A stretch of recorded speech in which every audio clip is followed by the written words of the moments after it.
আমার এই ভিডিওটা বিশেষ করে বিবাহিত নারীদের জন্য।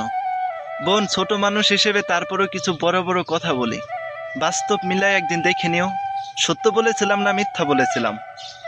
কখনোই তোমার শখের পুরুষের জন্য নিজের স্বামীটাকে কষ্ট দিও না। নিজের স্বামী যেমনই হোক না কেন, তোমার তো সে স্বামী। তোমার স্বামীকে কখনোই ছেড়ে যাও না। তোমার নিজের সুখ খুঁজতে যেয়ে কখনোই তোমার সন্তানকে এতিম করে দিও না। নিজেরটা কখনো এতটুকু চিন্তা তুমি করতে পারো না, কারণ তুমি হচ্ছ নারীর জাত, মায়ের জাত। তোমার কিছু করতে হইলেও তোমার অনেক কিছু ভাবনা চিন্তা করতে হবে। তোমার মনে অনেক কিছু চাইলেও তুমি সেটা মনের মতো করে পাইতে পারবা না, কারণ আল্লাহ তাআলা তোমাদেরকে সম্মান দিয়ে পাঠাইছেন, নারী হিসেবে পাঠাইছেন। পৃথিবীতে যত মানুষ আসছে সব কিন্তু নারীর গর্ভ থেকে আসতে হয়েছে। তাই তোমরা চাইলেও কিন্তু কখনো মুখ ফুটে সেটা বলতে পারো না। কিছু কিছু শখের জিনিস চাইলেও তুমি সেটা জীবনসঙ্গী হিসেবে নিতে পারো না।